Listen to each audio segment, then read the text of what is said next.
On today's podcast, I had Jorge Contreras on, and he is the man when it comes to Airbnb. And it's really fun because I don't think I've had much conversation about the Airbnb arbitrage model. You know, obviously I'm a big proponent of buying real estate and building wealth, but I do believe Airbnb arbitrage is a great side hustle and a way to make income and get started in your real estate journey. So in this podcast, we talk all about that, some things that you need to look out for, how you can deal with government regulations, how you can get your first Airbnb furnished. We talk about what the long-term vision is with Airbnb. It's just a great podcast overall. And also too, I give a big shout out to Jorge in the beginning about, you know, really my coaching program with Future Flipper is only really what it is today because of some advice he gave me many years ago. So I think you guys are going to really enjoy this podcast. Now, let's jump into it. Welcome to the Ryan Pineda Show, where our mission is to invest, I only expect to make money in things that I understand. innovate, It's about believing in the future and thinking that the future will be better than the past. and inspire. I am much more likely to hit my goal just due to putting it out there. You now rocking with the best. What's going on, everybody? Welcome to another episode of the Ryan Pineda Show. Today, we haven't had many Airbnb guys on, but I got a guy who I'll kind of get in the story later, has helped me out a ton when it comes to actually creating Future Flipper. And I always got to give props where props are due. This guy, Future Flipper wouldn't be what it is today without his help. And now he is helping tons of people with his Airbnb program set up their own Airbnbs, do Airbnb arbitrage, and a whole bunch of other stuff. I got none other than my good buddy, Jorge Contreras. You said that pretty good. I know, I tried. I tried to say it because every time I hear you say it, I'm like, okay, I don't want to just Jorge say it like Contreras. how the white guys say it. I know. I don't intentionally say like that, but when people say, "What's your name again?" and I'm like, Jorge Contreras. I'm like, can you say that again? Like, Jorge. I can't say it. Jorge Contreras. All right. So, bro, tell everyone what you do, dude. I teach people how to create Airbnb empires with or without owning real estate. I always try to get people to make it their ultimate goal to own as much, especially now with, you know, learning about all the cost seg and how you can make all your other incomes tax-free. And, but at least for my audience, it's really like new entrepreneurs who are, maybe this is their first business. Their goal is to replace their 9 to 5. So a lot of them are starting with the arbitrage model Yeah. to first accomplish that. Then once they get out of their 9 to 5, then they start buying to create long-term wealth. Yeah, 100%. I think it's a great way to get started, you know, as a side hustle and Yeah. then eventually become the main hustle for sure. Absolutely. So, yeah, I want to, before we dive into just the ins and outs of arbitrage and everything else, you know, I've never actually talked about arbitrage on, I think, any of my podcast or any of my YouTubes because I'm always about buying real For estate, sure. right? And I do think that arbitrage is actually a good way to make money starting out. And so I want to dive pretty deep into how it all works for somebody who wants to get started that way.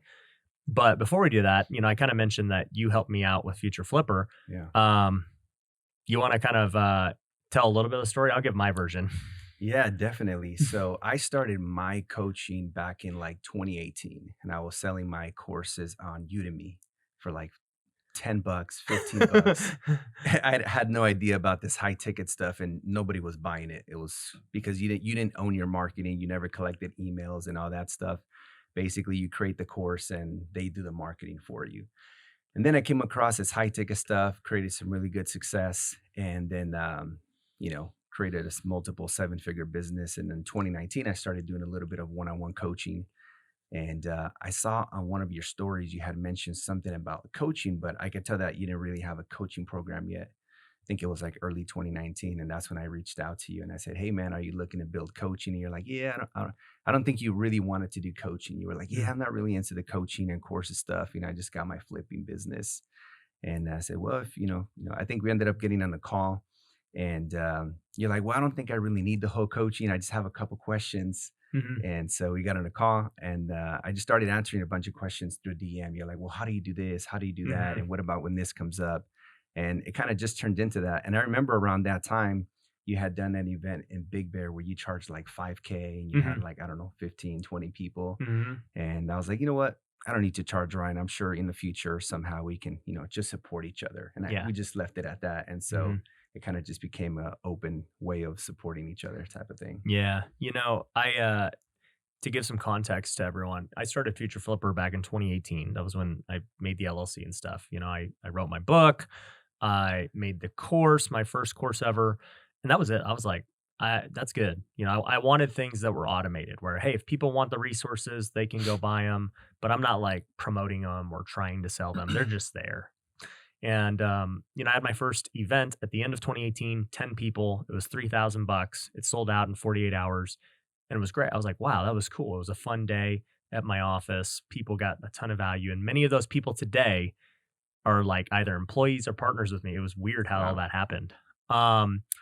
But then in 2019, when we started talking, I kind of was like still in the same boat. I said, I don't really want to coach, whatever.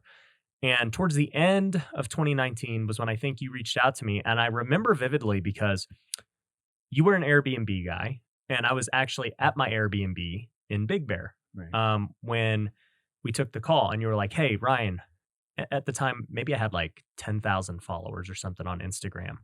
But you were saying you could definitely make 6 figures a month coaching. You have a lot of people who follow you who would love to do it. You just need to do it. And I was like, I don't know. I don't really want to do it. And mainly the reason I didn't want to do it is because in my mind, I thought you had to do 1-to-1 only. Right. And I'm thinking, I just don't have time to do all these one-on-ones. It's just not worth it. And you started telling me about group coaching. You started telling me about different ways you could do coaching and still get students results and all this. And, sure enough, we just kept talking. I was like, okay, that I could do. If we're talking about doing it this way where we have group Zoom calls and we have, events here or there, I can deal with that. That's a lot of fun. And if students are getting great results, I will do it. And so, like you had mentioned, you were kind of like looking at being a consultant for coaches. Right. And like you said, we just said, you know what, if it works out, I'll shout you out and like, I'll be your best testimony of a coach. That's right. That was the deal. Yeah. And now it's 3 years later and you're getting the testimonial now of there you go. That dude, it really did like influence me. It probably influenced me more than anyone to take coaching seriously and really to push Future Flipper to the level it is today, where we've got thousands of students and this huge community of people. And so if anyone wants to know why Future Flipper is what it is today, is because Jorge cold DM'd me and sold me on actually being a coach because I didn't want to do it.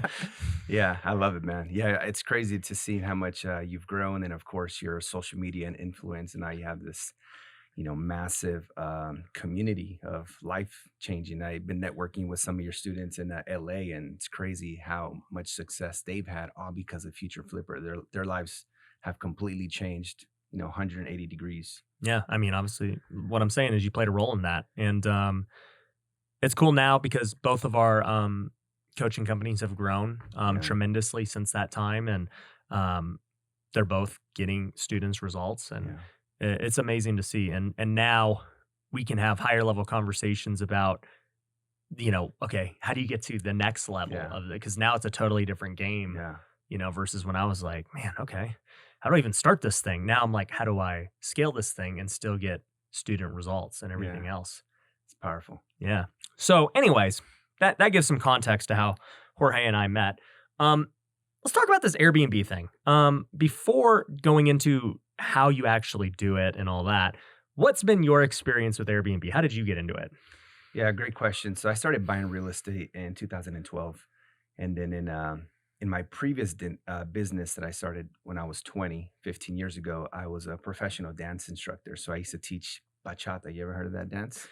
I remember you telling me that. I don't know what it is, though. It's a sensual partner dance from the Dominican Republic. A lot of people that dance salsa dance bachata. My wife would know. She was a dancer. Oh, cool. Yeah. So long story short, I traveled to 25 plus countries, being like a dance coach, coaching other coaches. So I've always been like a teacher and a coach at heart. That's what I've been doing pretty much my entire adult life. Right. And in 2016, one of my dance students told me that her 2 duplexes in Fresno were making 3x her mortgage. I was like, what? Doing this Airbnb thing. So I had a bunch of leases that were ending at the end of 2016. So in March of 2017, I launched my first 4 Airbnbs on properties that I already own. I went from making $6K a month with those 4 to $14K a month, right? $1,500, $3,500.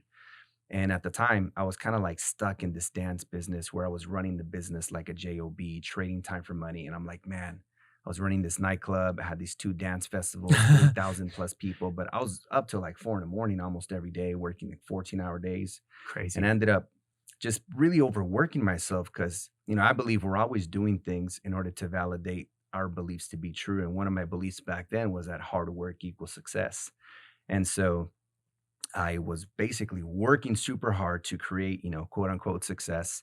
And I ended up herniating a disc in my back and went from not being able to work out, not running, not jogging, not walking. The next thing you know, I'm laying on the floor and I didn't even have health insurance. My wife's like, all right, we got to go to Mexico. So I went to Mexico, TJ, and I got a back surgery in my L5S1. The doctor said it was a 50-50 chance I'd ever walk again.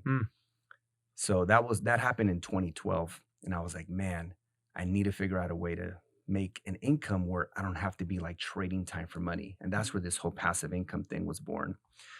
So long story short, in March of 2017, I launched those first 4 Airbnbs, created a multiple 6-figure business. 2018, I launched a coaching business. And then in 2019, I had a student, at the time, all my students were buying property and doing Airbnb. And she's a single mom of 2 kids. She had the income, but not the credit. So she couldn't get qualified for a loan. But she was so committed to creating time freedom. She wanted to spend more time with their kids. So I'm like, look, if you get started, like I will find a way to help you create this time freedom so you can, quit your 9 to 5 and spend more time with your kids. So long story short, I was learning a little bit about this arbitrage strategy. I helped her get a lease. Even though I hadn't done it yet, I was just committed to helping her. And that just opened up my eyes. I'm like, man, this is just a cash flow play. So then me and my partner went and launched like 7 of our own subleases and then took all that cash flow and then started buying real estate. So, now we have a portfolio of like $8 million all just in single family. Mostly me and my wife own them. But that's really how the journey began. And now it's like 9 out of 10 of my students start with the arbitrage model. So I thought, because a lot of students actually started using FHA loans and started to do Airbnb, and that's, mortgage fraud. Yeah, you don't do that. So I was speaking to my buddy who was doing all the loans, and I'm like, dude, we can get in trouble for this. He's like, yeah, you're right. We can get in trouble. And I'm like, dude, well, what's going to happen to my coaching business? Everyone's buying and doing that. And so I thought that was going to be the end of it. I wasn't going to be able to coach people anymore. The coaching business was going to go out of business. And then this arbitrage thing just exploded and my business like 10x'd. So it ended up becoming just the next big thing. Right. And for those of you, looking at FHA loans and stuff, I mean, this, let me just preface this and say, obviously neither of us condone mortgage fraud. Yeah. Okay. But I've done YouTube videos before where I've said, look, there's a great strategy of buying a house with an FHA loan. Obviously, like the intent of what you buy the house for is what it is judged on for mortgage fraud, right? Circumstances in life change. If you go and live in it for 6 months, a year, and you're like, look, I want to go buy another house, there's nothing anyone can say to you, right? Like at the end of the day, you wanted to live in it when you bought it, you did, and now you're going to go buy something else and you're going to go make it a rental. Totally cool. So for those of you who might be scared by that and what he's saying, as long as your intent is to live in the home, you'll be fine. Now, if you buy it and your intent right from the get-go is I'm Airbnb-ing this, I'm never going to live in it, then yes, you are committing mortgage fraud and exactly. It's on you. So that's just want to give clarity on that. Now, with the arbitrage model, okay, so explain to people how this works. Yeah, so the arbitrage model, basically, for anyone that's hearing about this for the first time, it's where you rent a property, get permission in writing from the owner to use it as a short-term rental. And you're in the arbitrage business, right? So say you're renting a property for $3,000, but it makes $6,000, after you pay utilities, cleaning, rent, supplies. The difference is basically your profit. But it is very important to get permission in writing because otherwise you're in violation of the lease. Like all lease agreements saying no subleasing. Right? Because you're supposed to live there. So you need to be able to get some verbiage in there to give you permission. And now you have more of a sustainable, scalable business model. Yeah. I mean, it's just going in there transparently. Like, look, I'm going to Airbnb this. Yeah. I've never subleased in that way, but what I've heard people say is, if an owner pushes back, you give them more. Right. Do a lot of your students do that? Yeah. Yeah. Some students have offered like an extra $100, $200, or $300, and a Yeah. lot of times that works. And sometimes the owners say, "Well, if you're going to be making more money, I want to make more money too." Right. Personally, I've never had to do that. I've always Like a paid the profit fair split. market rent. Right. But there's a lot of arrangements. You can give them you can do some type of profit split, give them an extra percentage, give them extra money. As long as the deal still pencils in and you're going to make, 1,500, 2,500, it still makes sense. So What's the target return? Like you're talking about how you can go lease a place for $3,000, which in some places people are like, that's a lot of money. Right. You're in Cali. So Right. you're like $3,000 is like it's nothing. nothing. Yeah, it's nothing. But okay, if you're trying to go lease a place in Cali, what's your target, I guess, gross revenue per month? Our gross revenue is always to get $2 for every dollar we pay in rent. So if you pay $2,000, your goal should be to get 4, 3, 6, 4, 8. Okay. Ideally, the goal, like we go for single family homes, so we don't do like apartments or townhomes. It's all single family homes with pools, spas, and like game rooms. We want to be able to create a staycation experience in the home where people can have a great time without needing to leave the home. So these types of single family homes, the goal is to generate $2,000 a month of cash flow after all expenses. Right. So if it rents for, I guess, a single family home in Cali, what does that rent for? Yeah, like $4,000. Okay. So the goal is to make $8,000, and after you pay expenses, the goal is to make $2,000. Yeah. No, that makes sense. And look, I mean, you get a few of those, Yeah. you're square. If you're listening to this podcast, then my guess is you're interested in real estate investing. Some of you are just starting out, while others are trying to scale their business to the next level. But the problem is, with so much information out there, most people don't know which program or coach to trust. Well, I'm a bit biased, but I believe my company, Future Flipper, can help you get to the next level. We've coached thousands of students from all over the world on how to build their real estate investing business. It doesn't matter whether you want to flip, wholesale, or buy rentals. Our coaching program has everything you need to become a great investor. There are many things that we include with coaching, but to give you a few examples, you're going to get an accountability coach. These are people that have had success in their own business, and they want to make sure that you achieve success in yours. We also have all of our documents, our systems, and processes that I've used to buy hundreds of homes. You can copy and paste them directly into your own business. And we have events where you get to meet me, top-level guest speakers, and other students who are crushing it. My students do deals with each other, and I personally do deals with them too. In fact, at a recent event, I just honored over 20 people in our program that made over $1 million in the last year. So if you want to grow your real estate business, head over to futureflipper.com and apply for a call with our team. The call is completely free, and they can help point you in the right direction whether you work with us or not. So go to futureflipper.com and book your call today. For the last year, the real estate market has been on absolute fire. Prices are at all-time highs, interest rates are at all-time lows, and there is more money in the economy than ever. But with so much competition, many investors are sitting on cash, struggling to find great deals.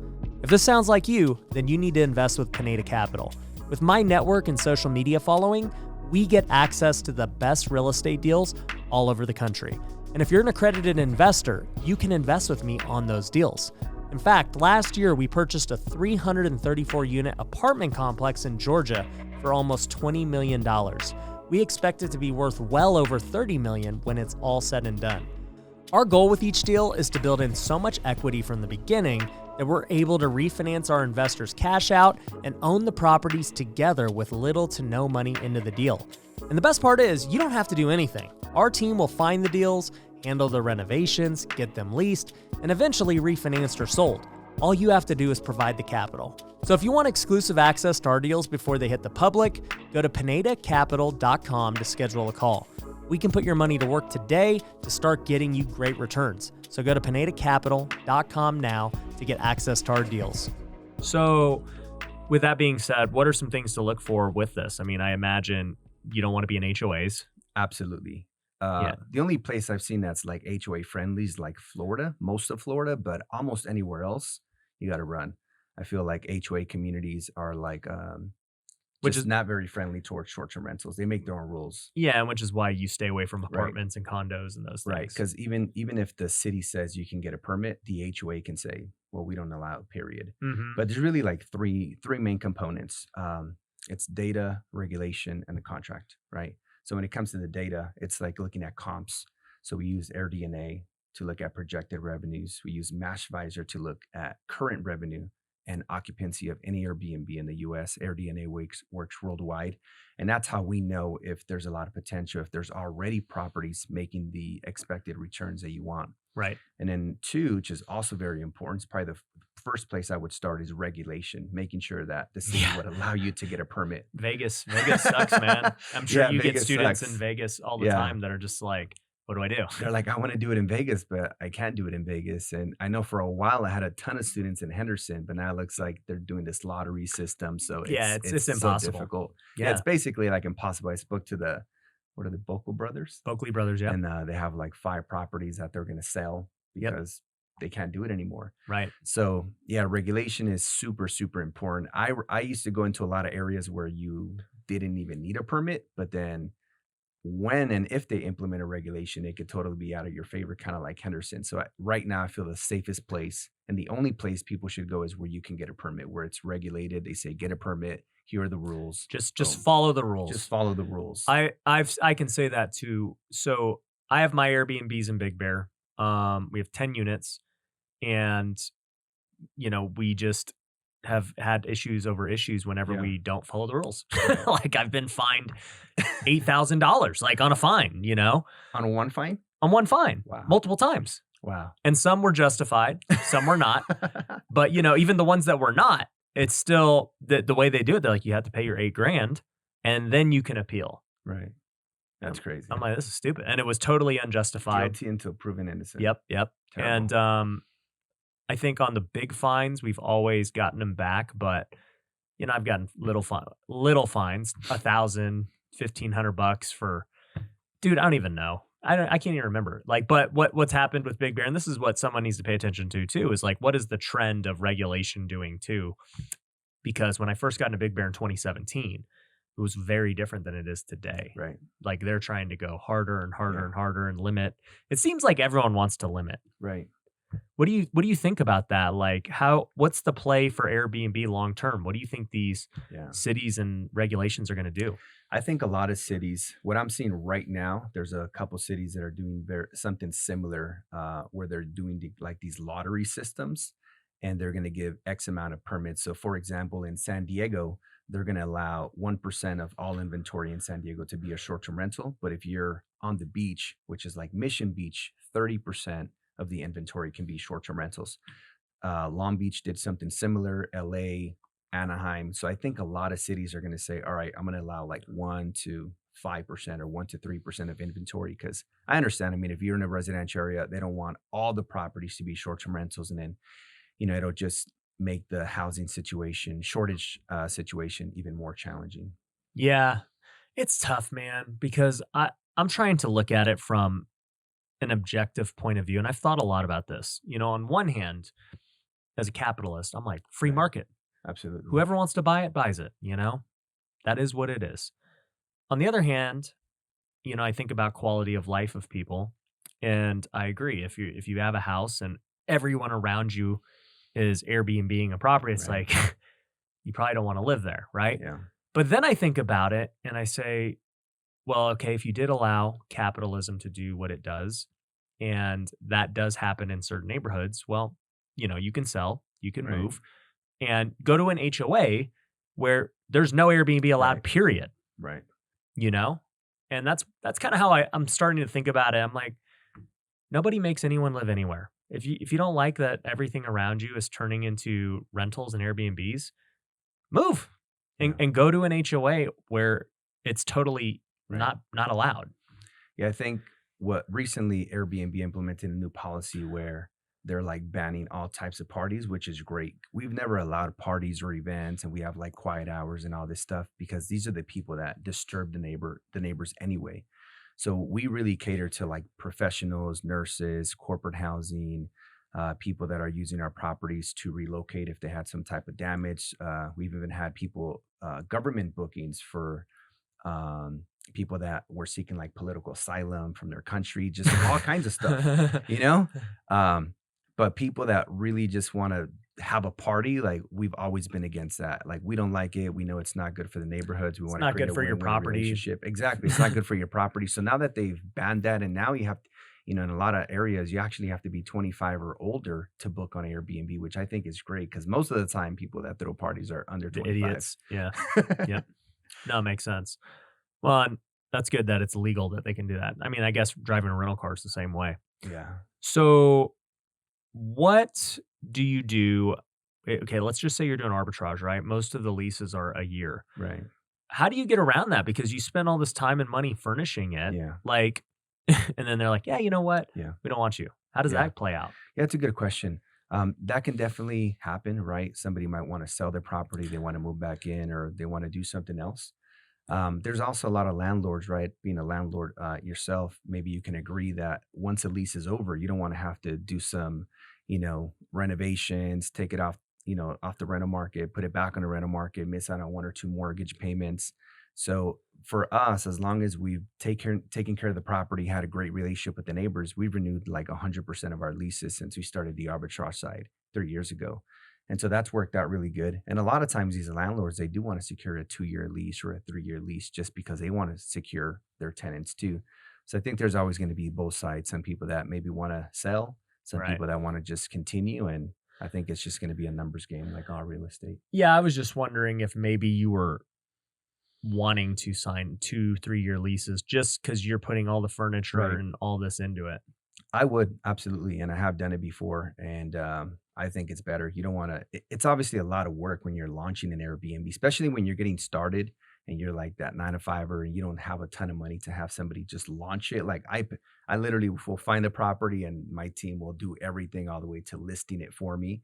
But for people who are just getting started, they often launch it themselves. It's a lot of work. It could take 7 days, 10 days to launch an Airbnb. You don't want to take it off the market Oh. after a year. So renewing would definitely be the goal. I've launched almost all my Airbnbs. I mean, this was years ago. I haven't started a new Airbnb in a while. But it was like, yeah, my wife and I literally drove to Big Bear from Yeah. Vegas with Wow. a cart full of furniture because Big Bear doesn't really have Right. furniture stores. It's very remote. So I would buy everything in Vegas. We went to RC Willie. Shout out to RC Willie. They should sponsor this, by the way. And I would go, we would just bring up this truck full of stuff That's crazy. and we would furnish it for a weekend. And yeah, everyone she furnished. And It's a lot it's a lot of work, dude. It's a lot of work. It's a lot of money. Yeah, like that's you how it said. was when we launched our first maybe 8. Man, my wife did all the decor. She would go to a Home Goods, all the stores, and man, it was a lot of work. Once you started having kids, it was like, man, she can't do it anymore. So I just started hiring somebody. So now my team will like create the Excel document with the furniture, appliances, decor, supplies. We'll order it, put everything inside, be there when it gets assembled, be there for the photography, and then literally create the listing. So it costs more money, but I rather, buy other people's time. Yeah, no, 100%. Actually, I take that back. We did furnish one recently that I was going to flip in Big Bear. Speaking of regulations, this property took 2 years to get renovated because of the city flagged it. Then all like during COVID, they don't allow you to get permits and all this stuff. It just took forever. And then finally I listed it and it was sitting on the market. I said, you know what? I'm just going to keep it. There's no, Right. oh, actually, you know what happened? Because Big Bear likes to play games with me, and we're both like, it's just this thing. I've been told many times, like, dude, you're like literally public enemy number 1 on Big Bear's. They've known you for like Yeah, 5 years, right? Well, and I just talk about it all the time, and they get pissed because it's just bringing more people to the market. But they've got a wanted poster somewhere, and basically what happened was, they made the new rule saying, hey, you can't apply for any more permits. Like it's going to be That's one crazy. one permit per person. It wasn't just for me, but it was just like one permit per investor. And so and they said everything that anyone's got to this point is grandfathered in. So I already had all mine, right? So I was like, oh well, I guess I have to sell. I can't. Right. And we had applied for a permit before that rule, and nothing ever happened with it. I was like, crap. Well, if you know, Big Bear is seasonal, so the winters are what crushes it. And so, unfortunately, I couldn't take advantage of the winter. I would have probably made like freaking a lot of money. Yeah. And it sits through the winter. My listing doesn't sell for what I want it to sell for and everything. Well, around freaking March, I get this email from Big Bear, and they're like, "Oh, you know what? Because you did the permit before we said that, you can actually still get it." Hmm. And I'm like, Okay. You didn't want to tell me this 7 months ago before the winter when I would have made, you know, $100,000. Like, so Crazy.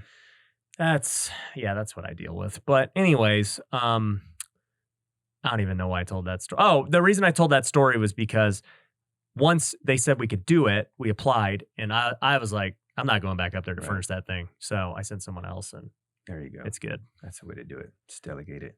I don't even know what my Big Bear or my Airbnbs are making. I'm gonna look it up while we talk. Yeah. I haven't looked in a long time. That'd be interesting to see. You have somebody out there who manages them local? No, not even local. My property manager here in Vegas, I trained her how to do it back years ago, and Nice. she just crushes it. And now she does management for all my people out there, like in Joshua Tree and Big Bear. Yeah. She's got her own Nice. like management gig There going you really go. nice. That's awesome. Actually, speaking of management gigs, what do you think about that? Like what about just managing other people so you're not putting up the capital?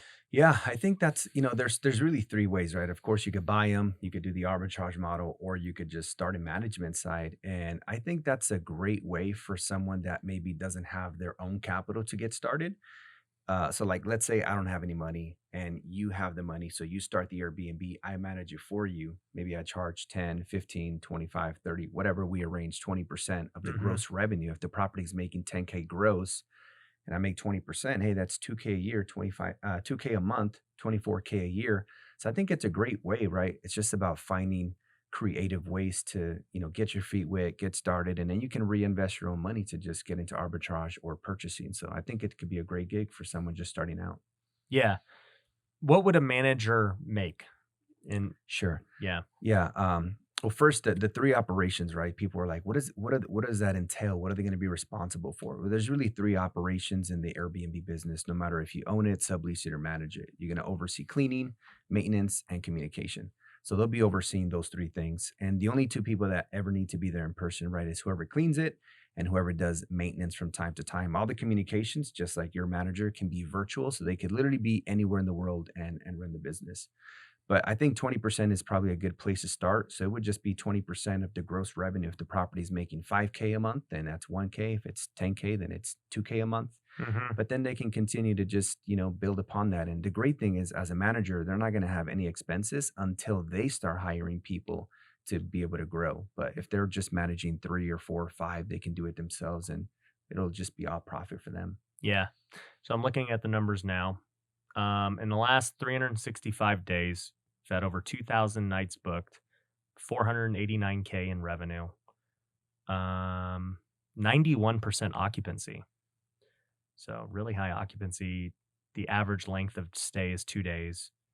What do you think? It's pretty good. Yeah. This is my bigger portfolio here. You can see the last 365 days. Yeah, you got 1.2 million. Your 5 stars are way better than mine. You got it says 81% 5-star rating in the last 82%. Mine was like 65%. So yeah, we've acquired more recently, so we should do about 2 mil this year gross revenue. Yeah, that's awesome, dude. Maybe like a 30% profit margin. And how many properties is that over? 18. Nice. So we have 8 that we own, 7 that we sublease, and then 3 that we manage. Got it. So, okay, property management's a way to make money in Airbnb. Arbitrage is a way to make money in Airbnb. And then obviously buying it like I've been doing. Yeah, absolutely. So is that just the goal for most people? I believe it should be. Like I tell all my students or just anybody on social media that I believe it should be everyone's goal to own as much real estate because, of course, you get the cash flow appreciation, depreciation, mortgage pay down, all the taxes. Like you get all the benefits and there's nothing like ultimately owning. Right. And if you can go in there and go straight into owning, I think that's the way to do it. But if they're not in a position to buy, subleasing or management is a great way to get their feet wet and start building up that passive income to replace your 9-to-5. Right.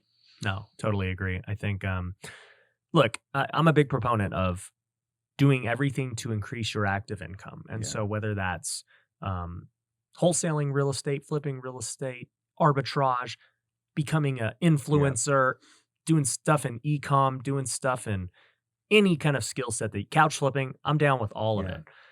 But eventually, once you make enough active income, you got to figure out how to offset taxes, how to build Absolutely. long-term wealth. And That's where the ownership comes in. yeah, real estate for me is the best by far.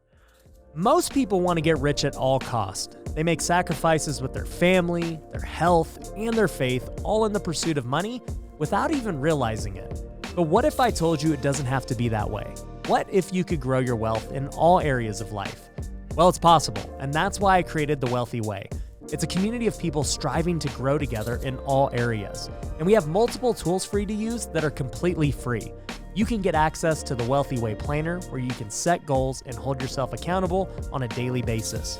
We also have our Wealth Builder Academy, which is over 4 hours of content teaching you how to manage your time, create the right goals, and all the biggest secrets I've used to grow my life, not only in my net worth, but in all aspects. Lastly, we have our Discord community where thousands of wealth builders are all over the world encouraging one another and growing together. And once again, all of this is completely free.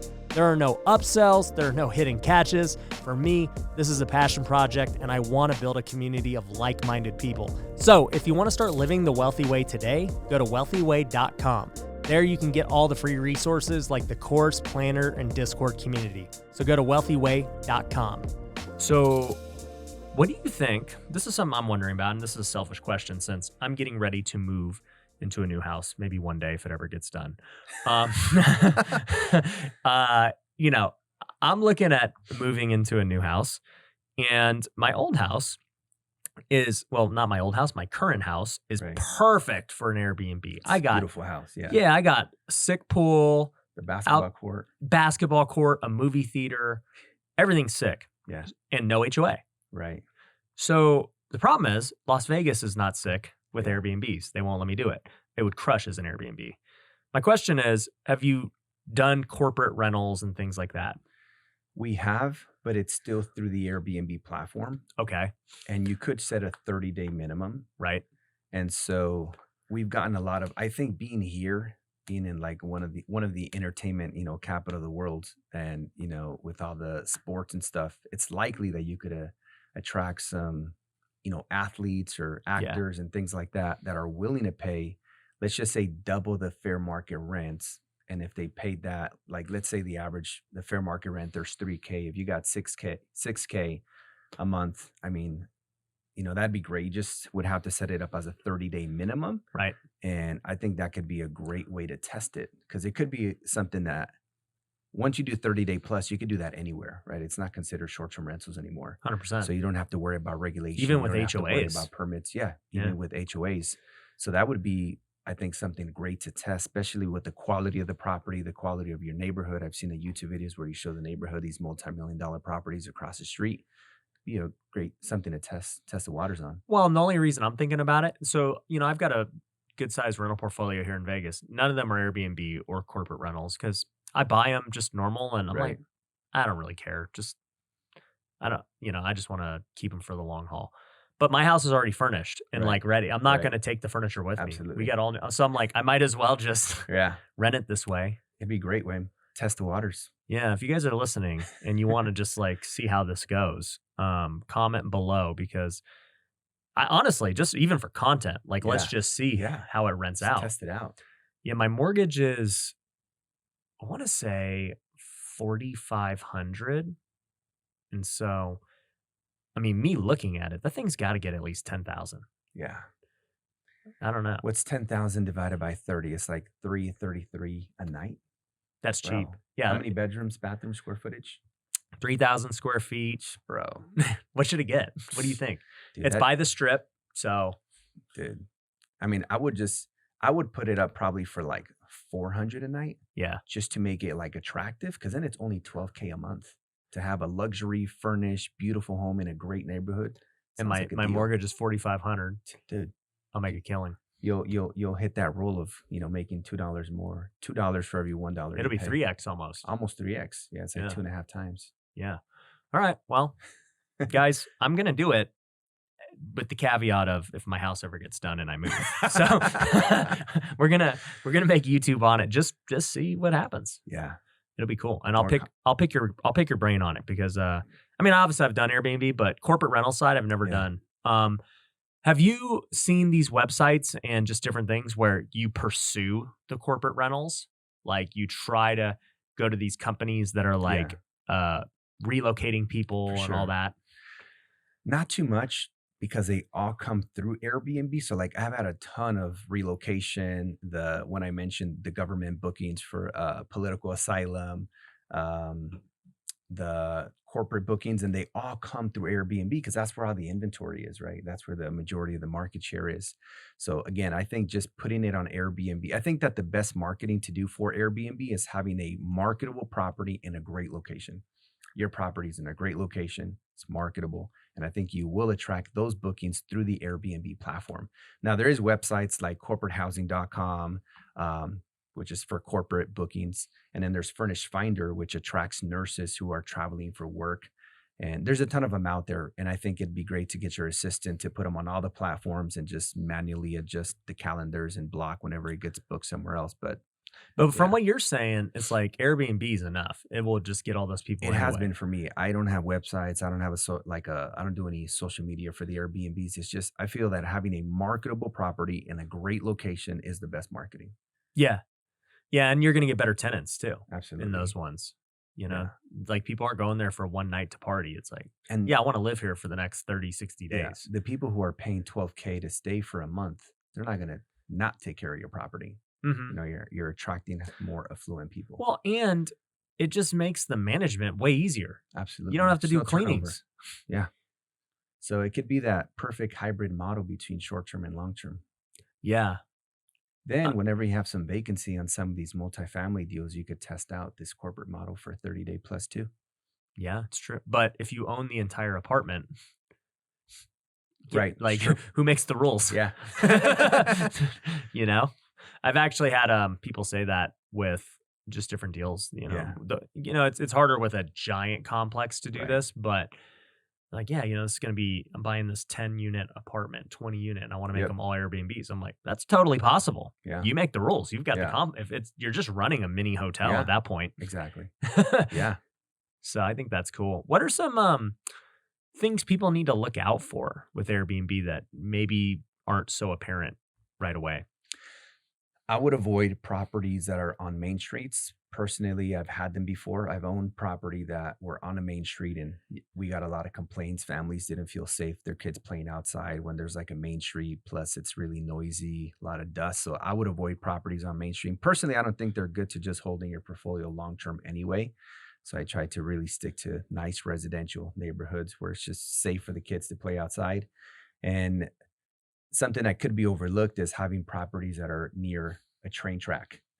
Really? Yeah, I mean, I've experienced this before where, somebody checked into a property that we had that was near a train track and they were super tired and all of a sudden you hear the train coming a couple times a day, which is just crazy, but it happens. So I would avoid properties like that.